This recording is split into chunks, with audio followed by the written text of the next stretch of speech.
I am 94 years old. I survived the Holocaust.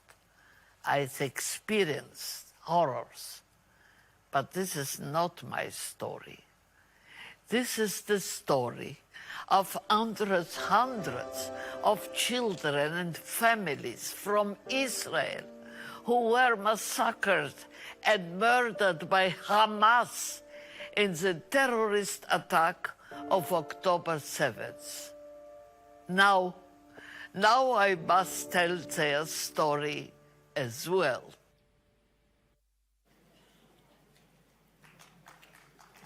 Ladies and gentlemen, anti-Semitism is a real world problem.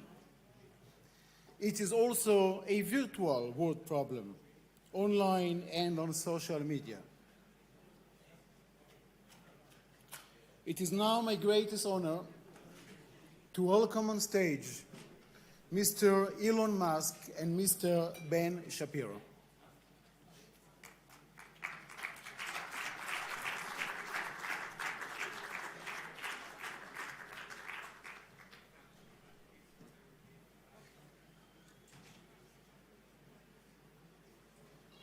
We kindly ask if there will be photo opportunities that will be only after the interview. We kindly ask everyone to not approach him now because it's not going to lead anywhere. So we kindly ask also all the journalists, all the photographers, please to wait at the back of the room. Thank you very much.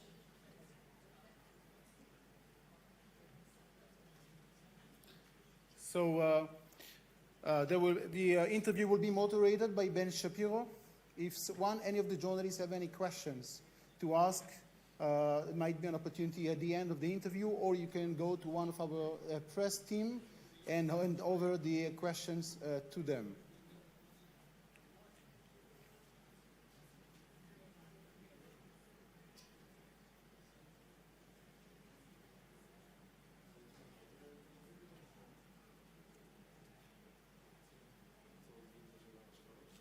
Yes, Mr. We will perhaps screen another greetings we receive for one of the new member of the forum, and then we will start the interview.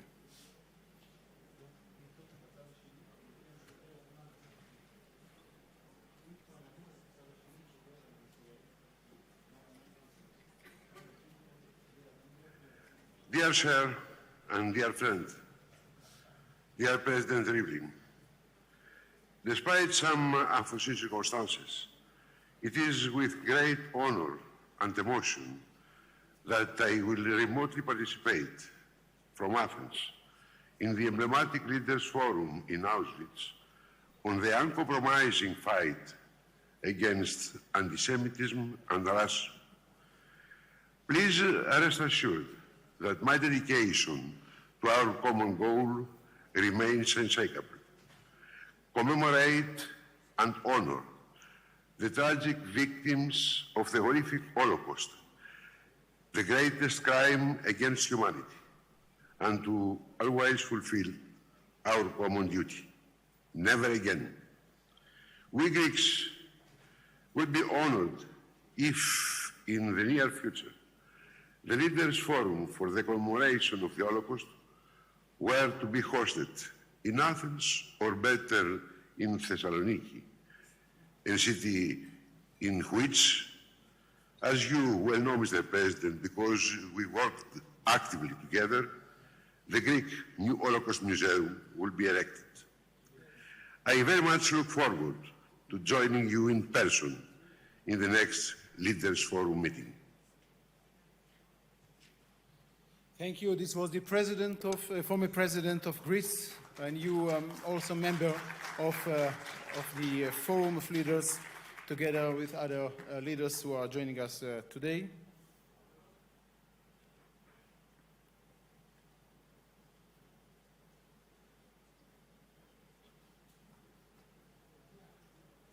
Ladies and gentlemen, please let's welcome on stage Mr. Elon Musk and Mr. Ben Shapiro.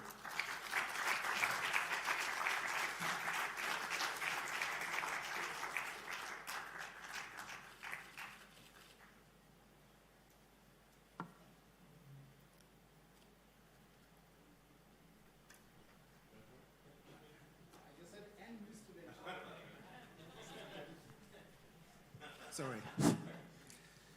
Before we start, I just would like to express gratitude and appreciation to Mr. Musk for taking the time to join us today.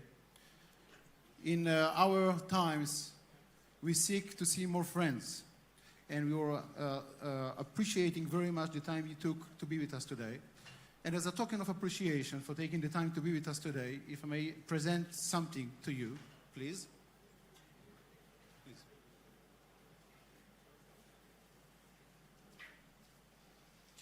This was made out of a rocket.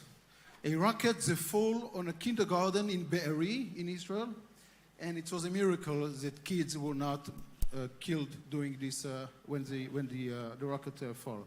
It's an artist, Israeli artist by name Yoron Bob, who take this artist and use it in order to show a message, how even rockets could become a symbol for never again. Thank you very much. It's quite heavy. If I may just, it's written here, presented to Mr. Elon Musk in January 2024, in recognition and appreciation of your fight against anti-Semitism, and to mark your visit to Auschwitz from the European Jewish Association. Thank you very much. Thank you.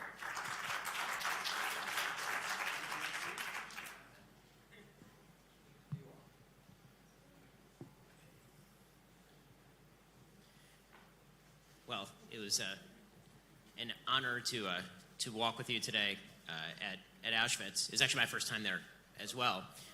Sorry, Ben, we just had a very short video to present first, and then we sure, start. I apologize. You know, Mr. Musk, when we were walking around Auschwitz together earlier on today, I couldn't help ask myself if the horror of the death camp could have been possible if social media was around in these days.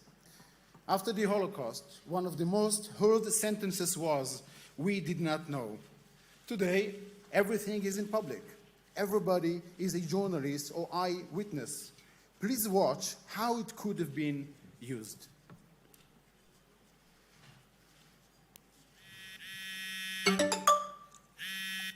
You have it in front of you, sir.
It could have saved millions of lives.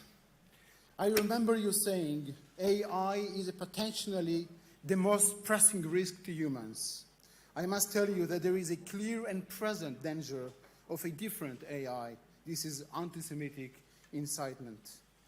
This is why I really wanted you to be here with us, Elon, because this AI ended up fueling the ovens at Auschwitz and powering the trains and took the cattle trucks of Jews to be murdered. Ben, thank you very much for coming too. Your work needs little introduction. A passionate conservative, an important media provider, a devoted father and husband, an advocate of family values, a staunch defender of Israel, and above all, a proud Jew. Millions follow you, watch you, listen to you, and learn from you. Kol hakavod to you. And with that said, I now hand over to you, Ben, for your discussion. Thank you very much.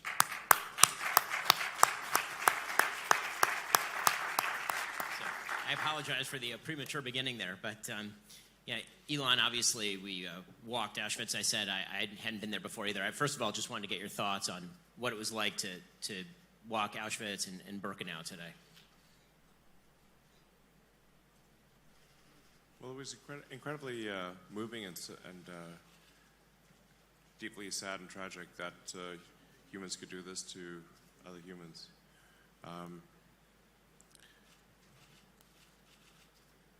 It's good to have the memorial, as the plaque says, so that it never happens again.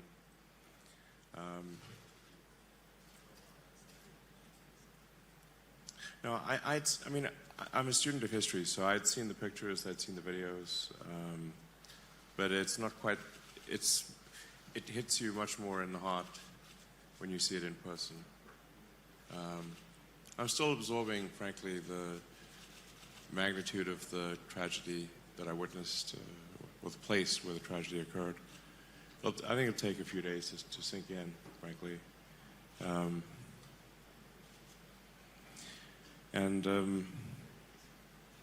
As was mentioned, if there'd been social media, I think it wouldn't have been impossible to hide. If there'd been freedom of speech as well, you know. So, you know, one of the first things the Nazis did when they came in is they shut down all the press and any means of conveying information. So, and it's worth noting in the United States, the First Amendment in the United States was freedom of speech, because the people that came to the United States from other countries did not have freedom of speech. That if they had said something, they could be imprisoned or killed. And that's why the first correction to the Constitution was the ability to say what you want to say and not be thrown in prison or killed. Yeah, Elon is obviously the CEO of X, which is the largest news service on the internet, the place where a huge number of people, including me, get the news. You've been committed since you took over to a much broader perception of free speech on the outlet. And that's led to a lot of criticisms about suggestions of rising anti-Semitism on the outlet as well. I can say for my own part that the broadening of speech on Twitter, I think, has been, and on X, has been an excellent thing. One of the things that I was able to do, for example, in the aftermath of October 7th, was actually put out full footage and pictures of what exactly was happening. You can see what's really happening, so and the true horror. The true horror is something people need to be able to see if they want to see it.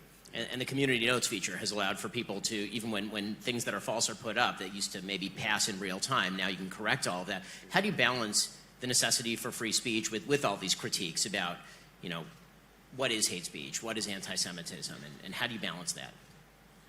Well, the general bias of the platform is in favor of free speech. And I think at the end of the day, free speech wins in that if somebody says something that's false, especially on our platform, you can then reply to it with the correction. And then I'm a huge fan of community notes. We've put maximum resources and attention behind community notes. So if somebody tries to push a falsehood, like Holocaust denial or something like that, they can immediately be corrected. And you can't get rid of the tag. It's like stuck on you.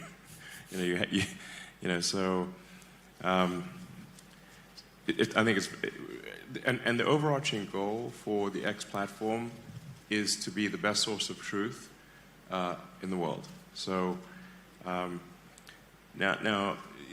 you know, one can. It's difficult to get to perfect truth, and sometimes people have different interpretations of truth.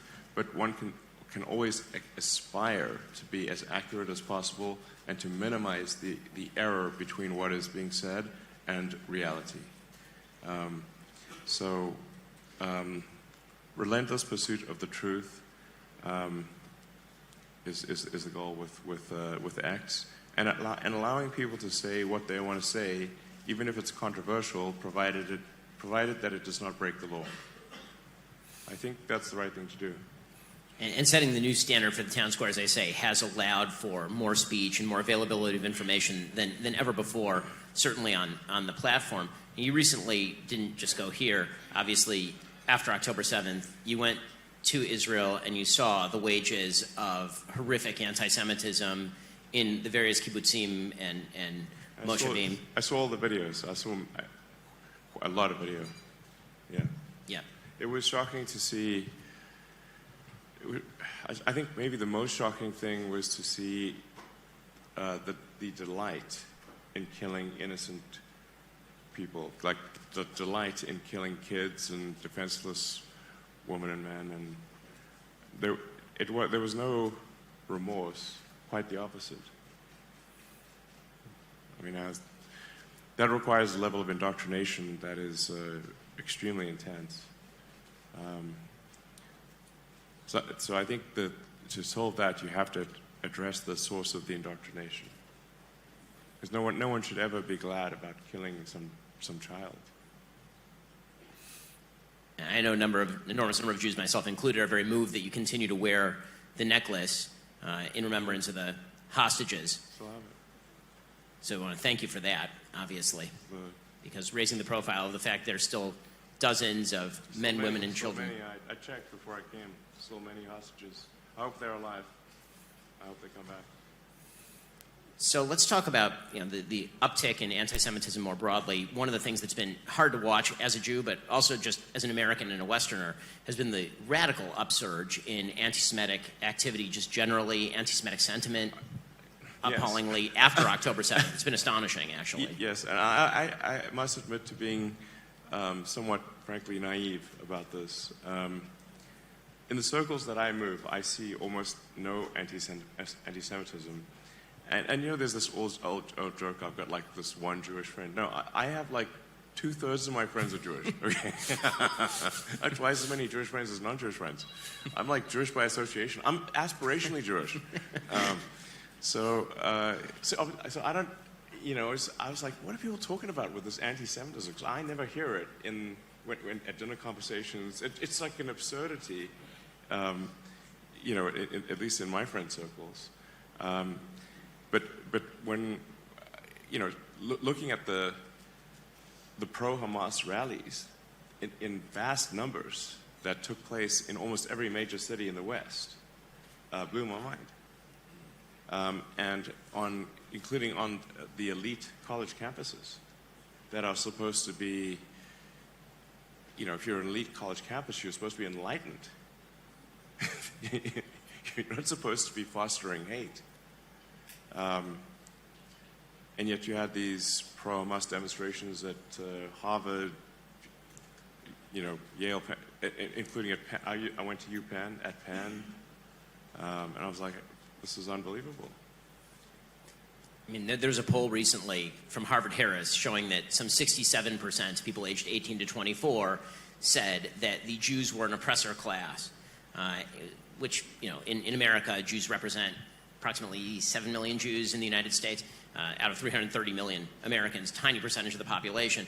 But that ideology, that the Jews are an oppressor class, matches up very nicely and very closely with what is a conspiracy theory. At root, anti-Semitism is a conspiracy theory, and it's a conspiracy theory about power. And if you read Nazi literature, the Nazis literally promoted the idea that Jews were, of course, this small caste of people who were running all of the major industries, who were standing behind all world power. Hitler's suggestion is that it was world Jewry that stood behind Germany's loss in World War I, and then the Allies' unwillingness to make a deal with Germany prior to World War II. And that theory of power and group identity is really ugly, and we see echoes of it today. I mean, the diversity, equity, and inclusion ideology that basically suggests that all of society is a vast pyramid of group identity, and that at the very top are the people who are successful, and that those people are exploiting everybody else. And we can tell who's successful by their group identity, not by their level of success, by their group identity. Yes. That matches up incredibly. It syncs up almost a Venn diagram circle with anti-Semitism. Absolutely. The diversity and actually inclusion, we should always be wary of any name that sounds like it could come out of a George Orwell book. Okay? That's never a good sign. Because it sounds like, sure, diversity, equity, inclusion, these all sound like nice words, but what it really means is discrimination on the basis of race, sex, and sexual orientation, and it's against merit, and thus I think is fundamentally anti-Semitic. So, I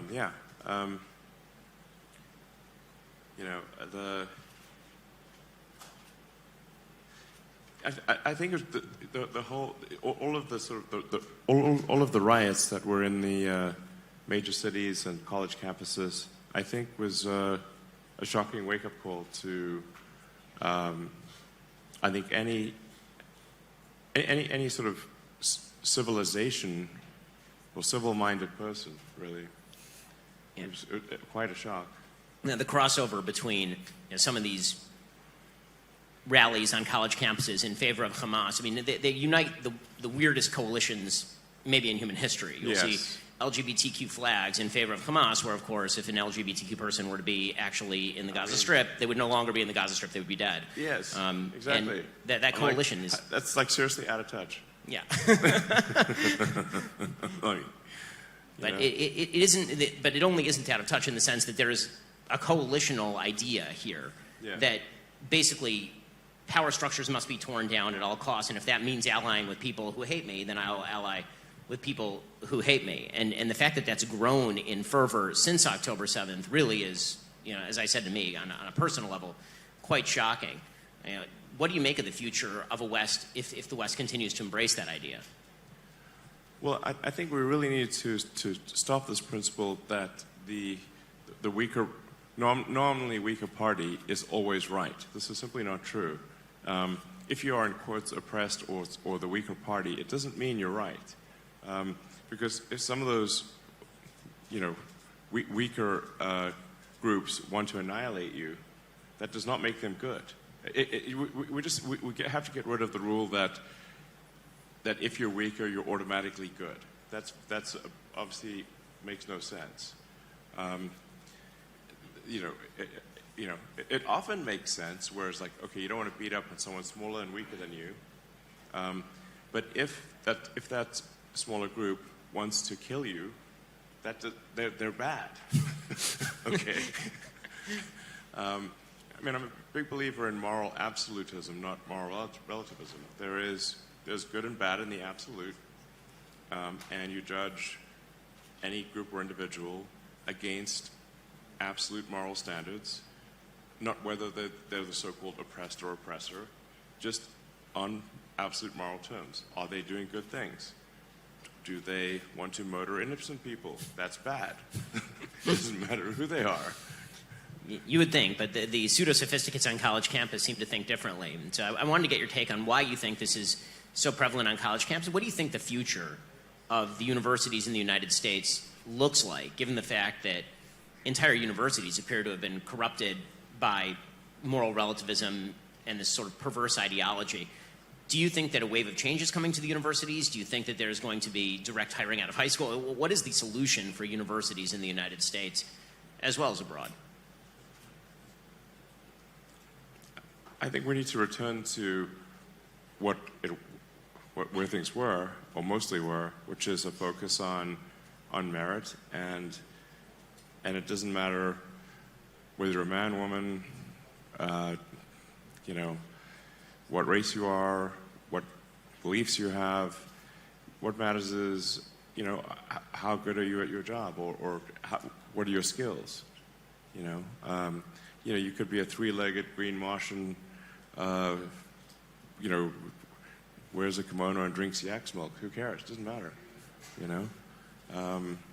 What matters is, how good is your work? That's it.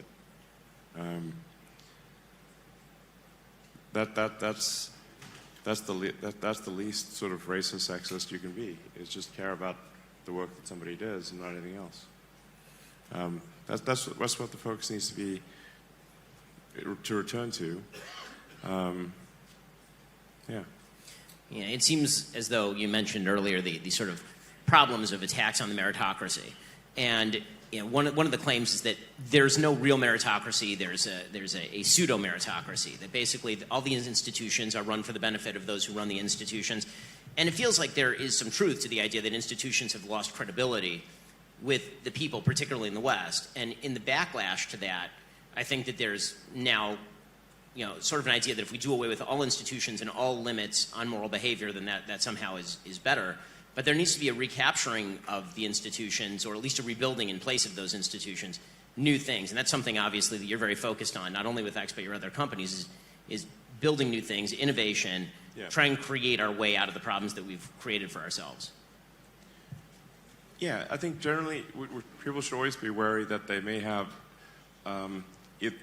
either consciously or perhaps mostly subconsciously internalized the notion of a zero-sum game or a fixed pie. And if you internalize that everything's zero-sum, meaning like in order for me to get ahead, someone else has to not get ahead, or for me to have stuff, someone else must not have stuff.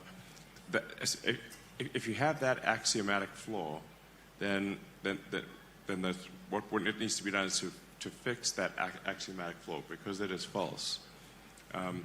It's not a zero-sum game. We can absolutely grow and have grown, and the evidence is overwhelming that we have grown the output of goods and services. We have many things today that we did not have in the past. We are far more prosperous. All of humanity is far more prosperous today than it was at times in the past. I mean, it wasn't that long ago where, we'd count a good year as one where, well, the bubonic plague wasn't that bad, only killed 10%. Not that many people starved through the winter. We only lost, 5% of our population due to raids from other tribes. Basically life used to be very rough in the old days. If they could see us now, they'd be like, what are you guys complaining about? This is amazing.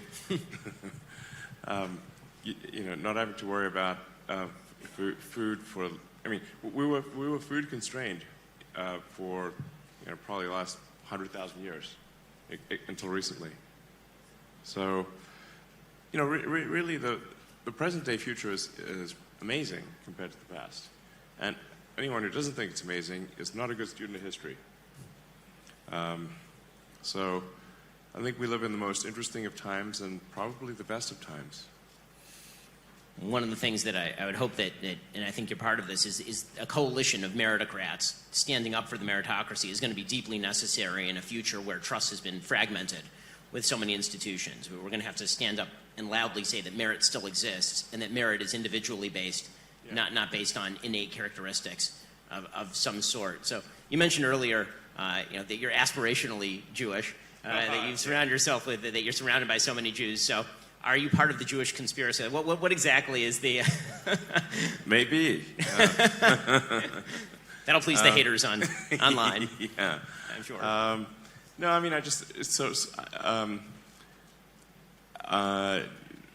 I grew up around a lot of Jewish people. I went to Hebrew preschool, Rachel Spiro in South Africa. My name is very Jewish.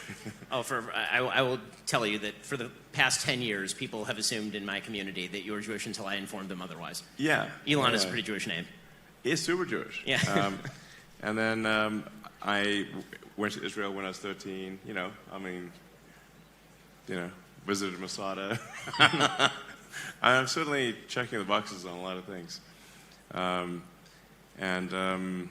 Like I said, most of my friends are Jewish, just worked out that way. So sometimes I guess maybe I forget. Am I Jewish? I'm Jewish. Aspirationally Jewish. So, when you hear critiques about X, right, about the amount of anti-Semitism on X, what are the metrics that you're seeing from the inside about the amount of anti-Semitism or quote-unquote hate speech, because it's always a vaguely defined term, sure, hate speech, on your platform? Yeah, I mean, the outside audits that we've had done, at least the ones that we've had done, show that there was the least amount of anti-Semitism on X. If you look at all the other social outlets, it's never going to be zero. If you've got 600 million people on a platform, expecting it to be anything to be zero is extremely unlikely, because you've got 600 million people on a platform. But when they compare us to Instagram, TikTok, TikTok's actually got a lot of anti-Semitism. TikTok is pretty terrifying. If people have not checked out TikTok, I mean, the algorithm is absolutely pushing you toward pro-Hamas material. Yes, it is. I believe we have TikTok has like 5 times the amount of anti-Semitism per post than we do. So it's not, like I said, it's not going to be zero. But to the best of our knowledge, it has the least amount of anti-Semitism of any platform. Legacy media has spent an awful lot of ink on you. There's been a lot of attempts to paint you as anti-Semitic or paint X as anti-Semitic. Where do you think that's coming from? Why does the legacy media seem to have you, particularly in the last year and a half, in the crosshairs so much? Well, I mean, the reality is that X is competition for the legacy media. So, X is where people go to get the most current news and learn about the world. So, the legacy media is our direct competitors. So they're really going to find every angle to try to cancel X. I mean, if you want to know why things are happening, look at the incentives. So, and legacy media has had a tough time with respect to usage. The numbers I saw was that the sort of traditional print cable television viewership went down something like 20-30% last year. On the other hand, X went up roughly that same, roughly 20-30%. So it's a direct competition for people's attention. So if there's some attack they can levy against me, they will. It seems as though one of the other matters is not just direct competition between the media and X, but also that the legacy media for most of my life, up until the past 15 years, performed what they saw as a gatekeeping function. They were the ones who got to define the narrative. They were the ones who got to determine what was appropriate news and what was inappropriate news. And then even after social media arose, in the early days, there was this sort of the sort of things that you articulate were actually articulated by virtually all the social media heads. Mark Zuckerberg used to say the kinds of things that you say. Jack Dorsey used to say the kinds of things that you said. And then there seemed to be an institutional takeover by a lot of legacy media types in terms of the kinds of rules and restrictions that were placed on what you could and could not say on these platforms, who would get banned, who would not get banned. Advertisers weaponized against particular outlets if those outlets didn't follow the diktats that were put forward by these types. And it seems like since you took over, one of the biggest objection of all is that they're not performing the gatekeeping function anymore. Someone else is. Well, yes. I mean, I don't think that there should be a gatekeeping function by a small number of individuals. I mean, if you say like for newspapers in America, there are about 5 editors that decide what gets put on the front page, or what to focus on or what not to focus on, and most of the other papers just copy them essentially. So, but is that really what we want? Do we want just a handful of people deciding what they think is important, or should it be that the people decide what's important? And I think it should be sort of an organic thing where the people decide what's important and what to focus on, not just a handful of editors. They don't like the fact that this power has been taken away from them, but I think it should be. I want to go back to something that you said a little bit earlier, talking about the idea that on a moral level, there's nothing that suggests that simple weakness is itself virtue. That a weak person can be virtuous, but doesn't necessarily mean that they are. A powerful person can be, the victimizer, but doesn't necessarily mean that they are.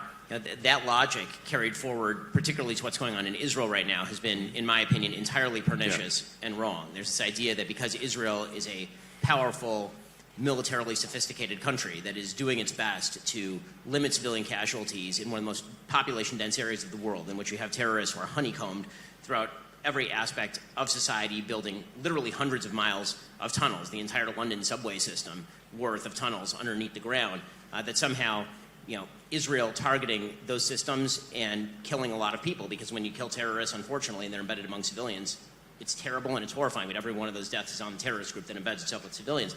There's been this logic has been mapped onto that conflict, that smaller and weaker means morally virtuous because victimized.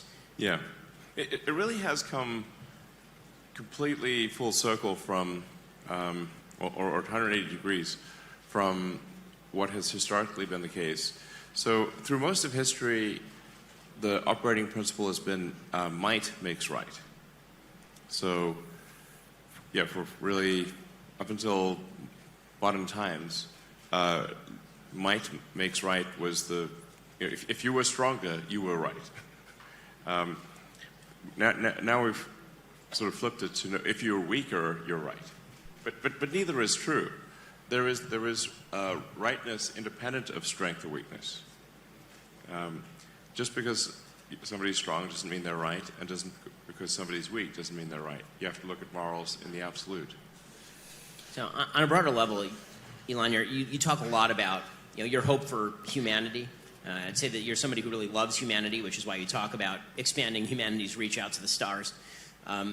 When you go to a place like Auschwitz, or when you walk the villages like Kibbutz Be'eri after October 7th, does that change your opinion of humanity, or does it reinforce what you think humanity can be on both the positive side and on the negative side?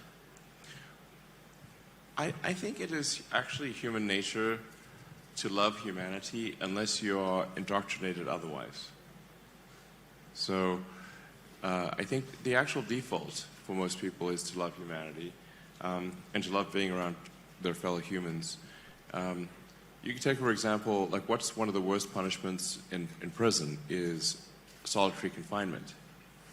And all solitary confinement means is that you don't get to hang out with the other prisoners, which might not be the best group of people to hang out with. But even that is considered a terrible punishment, to not be able to hang out with other prisoners.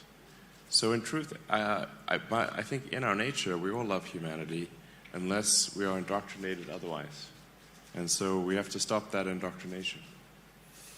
So how do you think that people ought to pursue that? Because obviously we have seen indoctrination at a wide variety of levels, ranging from sort of soft indoctrination in various schools in the West to very, very hard indoctrination that you see in, for example, the Gaza Strip, where kids are literally, unfortunately, at very young ages, they have graduation ceremonies that we've seen tapes of where they're reenacting kidnapping of Israeli soldiers or killing of Israeli soldiers, for example. That fundamentally has to be addressed, or there will not be peace.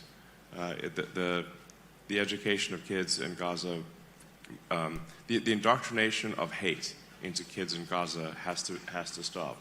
So when I was in Israel, I was like, that was my top recommendation, is like, you've got to make sure, I understand the need for this to invade Gaza, and unfortunately some innocent people will die. There's no way around it.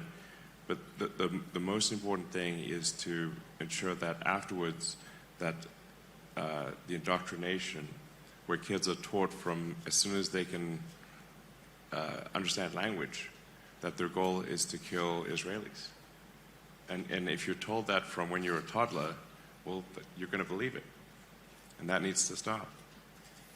Yeah. On a technological side, what do you think can be done there? Because actually this is one of the areas where the Gaza Strip isn't famous for its internet access.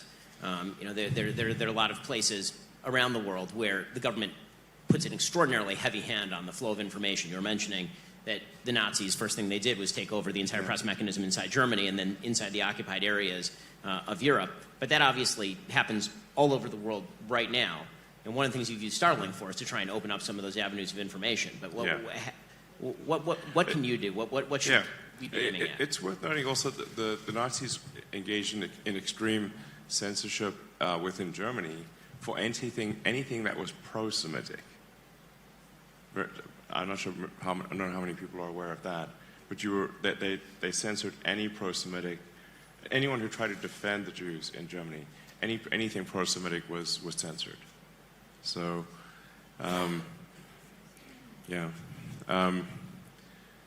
I think freedom of speech and rigorous pursuit of the truth is the way is one way to get to defeat hatred. You know, when I look at the United States, maybe the way. Yeah. Well, when I look at the United States, one of the things that seems to be breaking down, and when the first element historically, maybe the last element of a society in a state of mental decline, is a vast outbreak of anti-Semitism. This is what was happening in not only Nazi Germany, but historically, countries that are in a state of decline tend to have wild outbreaks of anti-Semitism. And it seems to me that one of the key things that can reverse that process is the rebuilding of local institutions. Mm-hmm. And as local institutions break down, you see sort of this fragmentation of the population at large. How do you merge the need for technological development with the building of those local institutions, families, churches, schools, the kinds of things that societies are built upon? Yeah, actually, I should say there were really three things that were my strong recommendation visiting Israel. One is, obviously, one has to get rid of Hamas fighters where reform is impossible. Their only goal is to kill Israelis. They ought to be either killed or imprisoned, because otherwise they will simply kill more Israelis. Then the second thing is you've got to change the indoctrination in the schools so that kids are not taught to hate from the moment they are 2 years old. And then the third thing is, and which is a very hard thing to do in this situation, is conspicuous acts of kindness to the people in Gaza. Conspicuous acts of kindness to the people in Gaza. It's just that much harder to hate someone if you do nice things for them, even if they try to bite your hand when you do it. Keep doing it. And you look at the Marshall Plan after, look at the difference between World War I and World War II, where after World War I, Germany got an unfair share of the blame. It led to immense bitterness. It's what allowed Hitler to rise to power, was the embittered German soldiers from World War I. But then you look in contrast to what happened after World War II. You had the Marshall Plan. So you had, you had the United States coming in and actually funding the rebuilding of Germany and the rebuilding of Japan. How often does that happen in history? But look at the results. No war with Germany. Peace with Japan and Germany for now. Soon it'll be almost a century. So when you look at the state of the West right now, somebody, maybe it's all the doom scrolling, but when you look at the state of the West right now, you're very optimistic, it sounds like. I find it hard to be optimistic in this moment. It's been a very ugly couple of years, from Ukraine to the current conflict in Israel and Hamas, to domestic politics in the United States and everywhere else. It seems like there's a lot of polarization, a lot of fragmentation. What do you think is the future of the West? Can we come together around any sense of shared common values, especially given the fact that everybody is kind of drinking from the fire hose of information? One of the downsides the upside of information is the availability. The downside is, choice paralysis and overload. I mean, you can definitely get information overload. There's so much information coming at you these days because you can get all the world's information in real time. And it's impossible for one human to digest all that.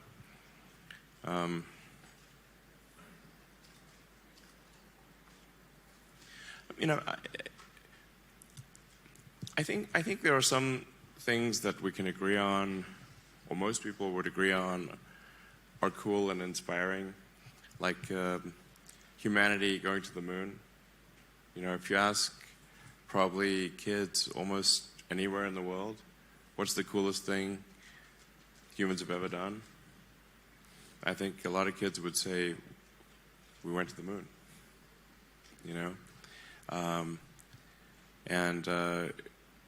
so I think we want to continue that spirit of exploration. Speaking of kind of growing the pie, and is that we want to, I think, have a dream that we can be a spacefaring civilization, a multi-planet species, a multi-stellar species, and go out there among the stars and discover the nature of the universe. That we can collectively seek greater enlightenment to better understand this incredible universe we live in. I find that very compelling. I think most people would find that very compelling. I think embedded in that is also, as you say, that core value of meritocracy. Because it's one thing to say man can go to the moon. It's another thing to say I can be part of man going to the moon. And a meritocracy suggests that you can be part of that. It's not just that human beings are capable of doing the thing. It's that you can be a part of that thing if you work hard enough, if you innovate enough, if you try hard enough. And so societies that seem to have given up on that also seem to have given up on going to the moon. Societies that are so reflective about their own supposed flaws, the United States has this problem right now, that they are unwilling to simply say freedom is pretty phenomenal and meritocracy is the greatest thing that's ever been invented, and we should hold on to that, and that's what's going to allow us to get to the moon. That stops us from going to the moon or to Mars or to anywhere else. Yeah, I mean, there's many wonderful, interesting things that are happening besides space exploration. Obviously, as time goes by, we improve our ability to cure cancer, to cure many diseases. There's increased access to information. And people talk a lot about inequality, but what about the equality of access to information? That's incredible. You know, right now, if you've got you know, a very cheap electronic device at an internet cafe, you can access all of the lectures of MIT for free. You can access almost any book. You can learn anything. This is an equality of access to information that was unthinkable even 20, 30 years ago. You can teach yourself how to do anything for free. That's amazing.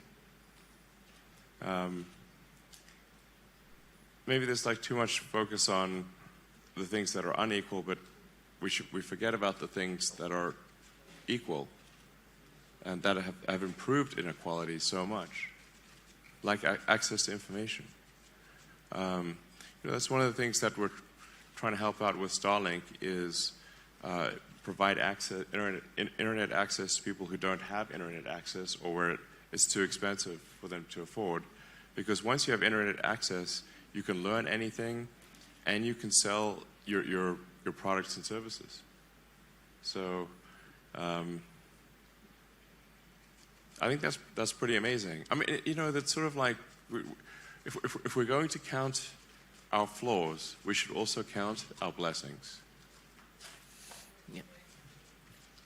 One of the things that I think is amazing about what you've been doing, Elon, is that it's not just, you know, the business side of you that's important, obviously.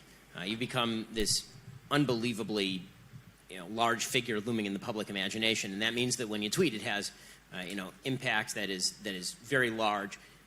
How do you decide when to tweet? Sometimes it's memory, sometimes it's joking, sometimes it's these long thought out posts. How do you decide when to tweet? How do you inform yourself on the topics that you're tweeting about? Well, I do post a lot on the X platform. You know, sometimes 100 times a day. So, you know, once in a while I'll do something dumb, for sure. But I really, you know, I try to say things that I think are interesting or funny.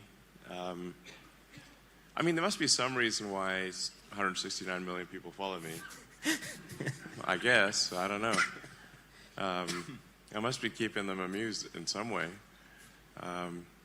So amuse, entertain, you know, have opinions on something. Sometimes they're wrong, sometimes they're right.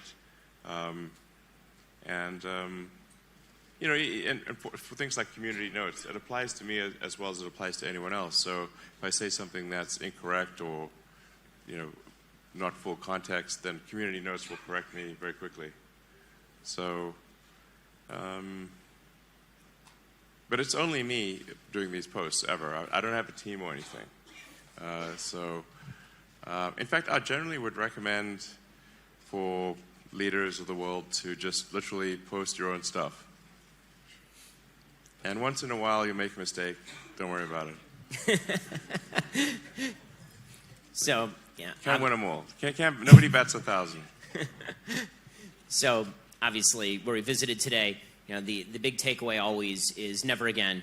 I think that the question that a lot of Jews worldwide asked after October 7th and after that wild upsurge of anti-Semitism, which we've seen, the Jew hatred that continues now, is whether never again really for a lot of people meant never again between the years 1939 and 1945, or whether it actually means never again, like right now. As in, if there is a genocidal group that wishes to kill lots of Jews, is that something that you wish to stand up against right now?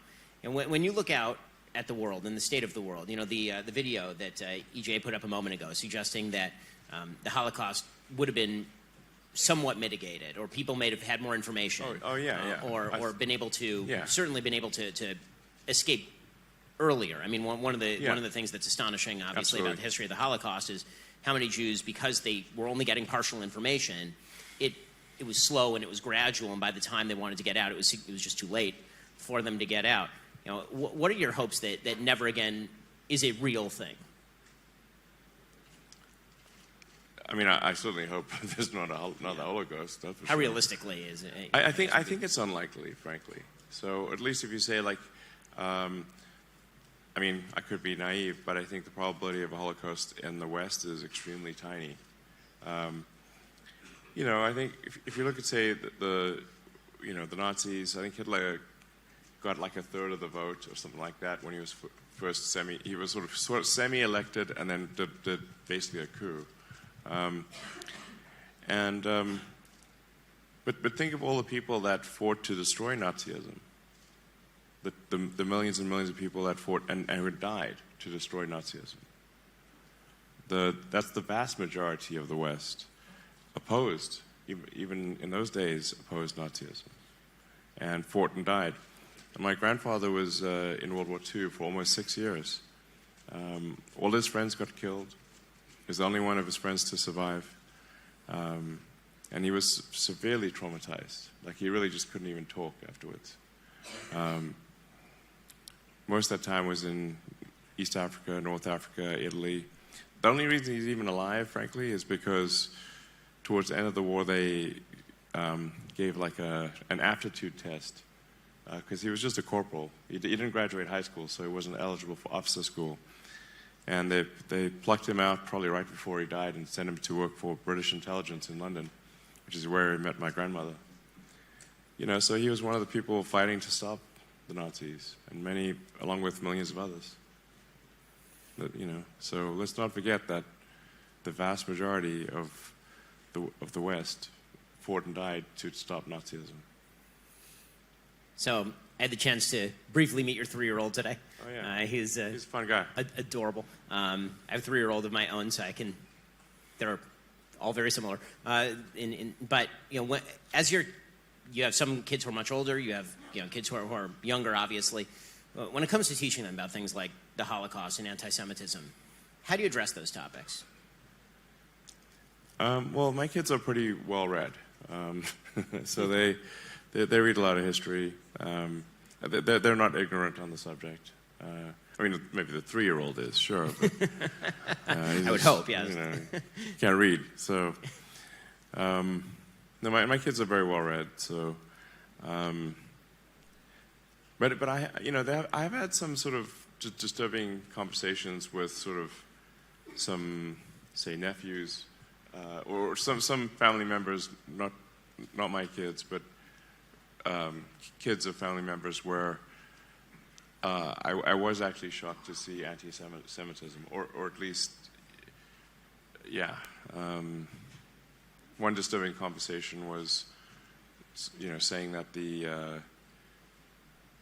that we deserve to have the trade towers destroyed because of our terrible foreign policy. And I was like, this is what they're teaching you in elite New York high schools? This is messed up.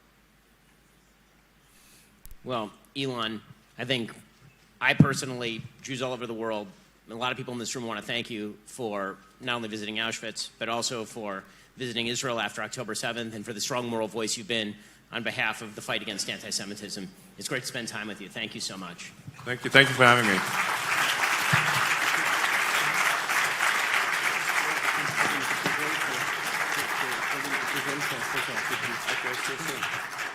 Thank you very much, Elon. Thank you, Ben, for a very, very interesting interview.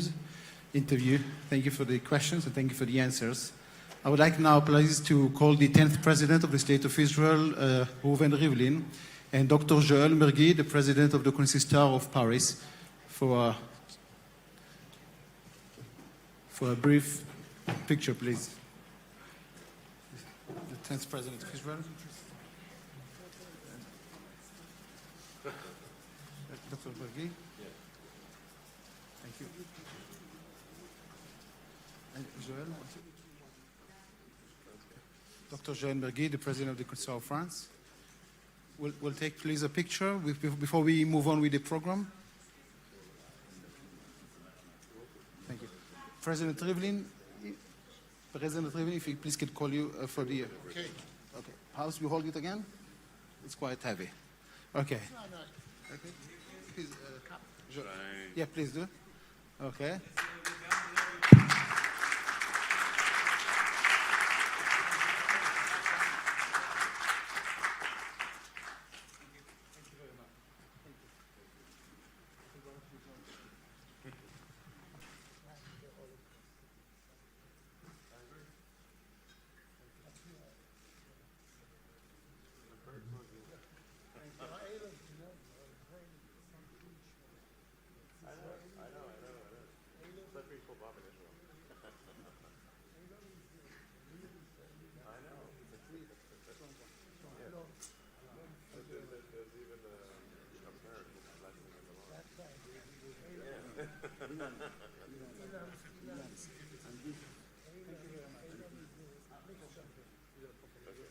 Thank you very much.